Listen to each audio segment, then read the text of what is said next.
Hello there. The EU-UK Brexit negotiations are being restarted, despite the health crisis lockdown.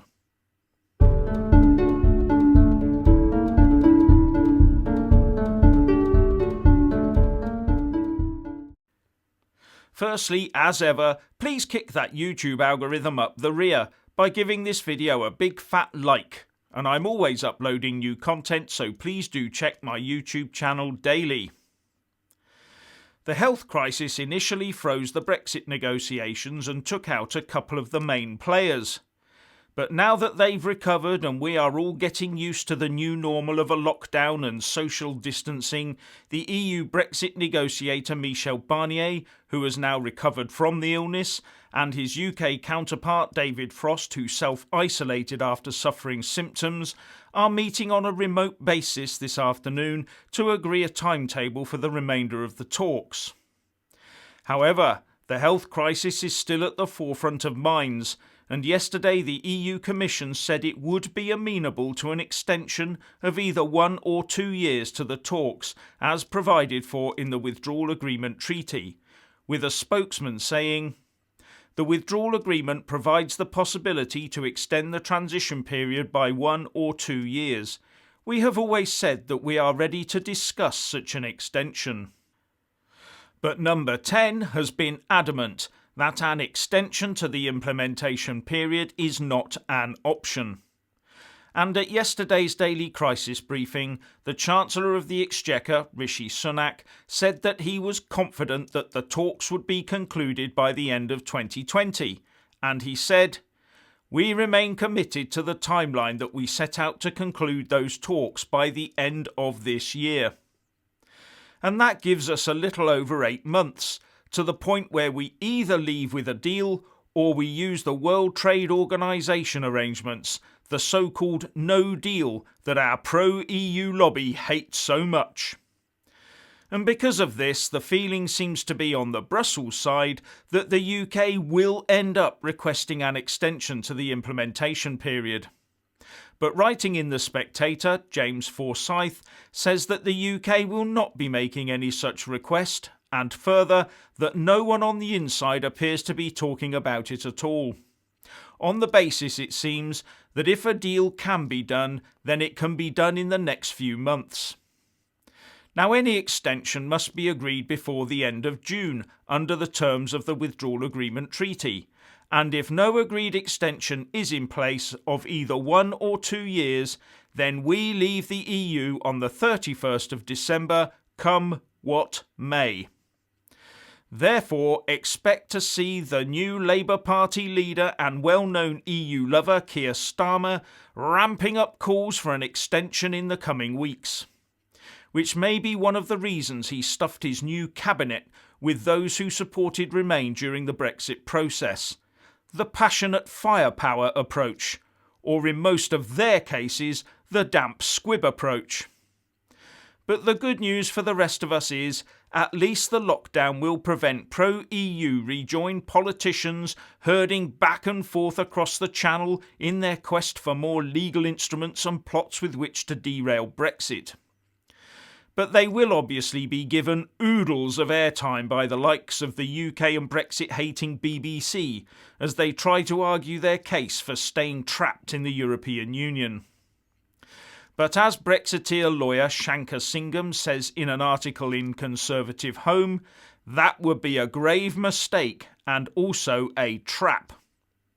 He is of the opinion, one I agree with, that we cannot remain in the transition period for 1 second more than necessary, as it constitutes a bad deal for the UK in its own right.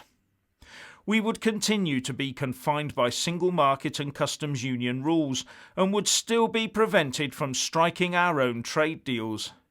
And if the US President Donald Trump, for example, decided to slap some retaliatory tariffs on the European Union, then that would suck us into them too. It would also therefore slow down progress with US-UK trade talks. And under the current terms, we're also mere rule takers of EU diktat. We have no input. And here's the important bit. In his piece, Shankar Singham writes, "If I were the EU and I wanted to tie the UK's hands while I attended to my own existential crises, I'd want it to beg for an extension and lock it in the waiting room while I attended to my own problems, safe in the knowledge that their capacity for necessary independent action had been choked off." Now that rings so true to me. But I would also add that such an arrangement would put the UK back in the frame for not just the cost of the extension, which could well be very eye-watering given the current economic climate, but also costly in terms of our fishing grounds.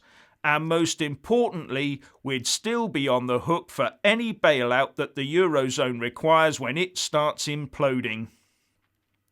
No government would ever be forgiven for putting us in that position. There is absolutely no advantage for the UK to extend the transition period. None. Nada. But I get the feeling that Brussels will try and stall over the next few weeks to attempt to force a position of insufficient progress so that the pro-EU lobby in the UK can be pointing to that lack of progress and screech, "Extend! Extend! We must extend!" And those screeches will become quite loud as we enter into June, especially if the lockdown has started being dismantled. Because the press needs a crisis, and they will paint the possibility of a no-deal Brexit at the end of the year as the next apocalypse. You can already picture in your head all those opposition politicians and members of the MSM giving the camera puppy dog eyes as they ask the viewer, "Don't you think it's the right and sensible thing to do?" And there'll be all that guff about needing time for the economy to recover and time to get our minds back round Brexit and the negotiations. When what they really mean is, they need time to get together with Brussels to somehow negotiate our way back in. But then we'd be in the position of dealing with rebuilding the UK economy with our hands tied by EU rules. No way of knowing what any deal would look like, and totally at the behest of the European Union. Just at the critical point when we need all our freedoms to operate completely independently. No, we need either a deal that is good for the UK or no deal at all, with crucially the implementation end date remaining the 31st of December, so that we know we have full independence in how we rebuild our economy after the crisis has ended. Remember that the UK had to recently clear its own crisis rescue package with the Eurocrats before we used it. And that went for all the other countries in the EU too. And when Brussels was looking at what to do, they were making sure that you followed the rules to the benefit of the EU as a whole and not for your own nation. And look what's happening to Italy as a result. As far as I'm concerned, far from aiding the UK recovery from this worldwide crisis, extending the Brexit implementation period would likely magnify any economic problems that resulted. We would be stuck in limbo whilst Brussels and the EU27 busied themselves rebuilding their economies. We would be sat twiddling our thumbs until Brussels decided it was time to come and have a chat. That for the UK would not be a position of strength. It would be placing ourselves back into vassalage. And I say no. But our rejoiniacs want exactly that for the UK. They want the UK bound hand and foot and delivered to our EU overlords. They do not possess the imagination to see much else. All Brexiteers must be alive to this. Just because it's not yet in the mass media doesn't mean nothing's happening. Remember, we're being inundated with one-track news at the moment. But as June nears, the pressure will come on hard to extend, to try and force the UK to bend the knee once more. And once we've navigated our way successfully through to no extension in July, then the rejoiners will start trying to tie us into a rotten deal, a deal that would lead to a re-entry. But that's a battle for another day. And moving on to another topic you may have missed. One other thing happened today, and that one is something that should definitely be derailed, and that is that HS2 has been given the green light by the government. Yes, according to the Times, Ministers has signed the official notice to proceed so that HS2 Limited can immediately get on with laying the tracks. Yes, and it is immediately. All done on a site-by-site basis under the guidance of Health England. Even though a recently updated report says that the initial line between London and Birmingham will return poor value for money. That's £106 billion that could maybe have been diverted and spent more regionally to help people around the country after this health crisis has blown over. Anyway, if you want to hear more from me, please don't forget to subscribe and also press that little bell, or you won't get any notifications. And if you want to see more of me, buy a mug with my mug on it.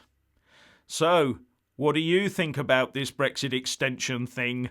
Please share and comment, and thank you for watching.